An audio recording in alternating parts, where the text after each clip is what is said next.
کہ ہم نے کوئی مفاہمت نہیں کرنی، کوئی کمپرومائز نہیں کرنی۔ اس ملک کے وہ جو بڑے بڑے ڈاکو ہیں، میں واضح کرتا ہوں، یہ چور نہیں ہے، یہ ڈاکو ہے۔ میں 30 سال میں پولیٹکس میں آیا ان کے خلاف تھا، نہیں تو میں پھر سے کہتا ہوں، جس آدمی کو اللہ نے سب کچھ دیا ہے اس کو کیا ضرورت پڑی تھی کہ اپنی زندگی ساری لگائے، اپنا گھر بار سارا کچھ لگا کے ایک گھٹیا لوگوں سے ہر روز برے بھلی گالیاں سنیں۔ لیکن میں اس کو جہاد سمجھتا ہوں۔ تو میں نے شروع میں کہا تھا کہ جب بھی، کیونکہ میں نے ان سے کوئی مفاہمت نہیں کرنی، انہوں نے مجھے بلیک میل کرنا کہ کسی طرح ہمیں این آر او دے دو۔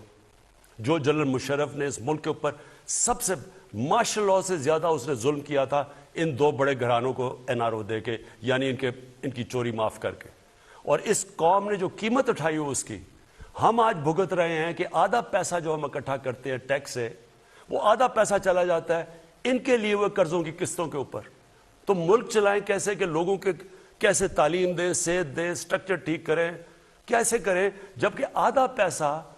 ان قرضوں پہ جاتا ہے، قسطوں پہ جو انہوں نے لیے ہوئے ہیں۔ اور انہوں نے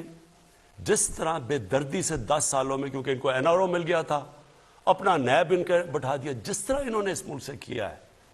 یہ اب مجھے بلیک میل کرنے کی کوشش کر رہے تھے کہ جی اب چلیں ہم اس کو بلیک میل کریں گے، اس کو شاید کرسی اتنی پسند ہے کہ یہ بھی آخر میں جا کے جنرل مشرف ہی کہے گا اچھا جی میں آپ سے این آر او کے نام پہ میں آپ سے سمجھوتا کر دیتا ہوں، اپنے پیسے رکھ لو۔ اب میں اس کو سمجھتا ہوں کہ یہ ملک کی سب سے بڑی غداری ہے۔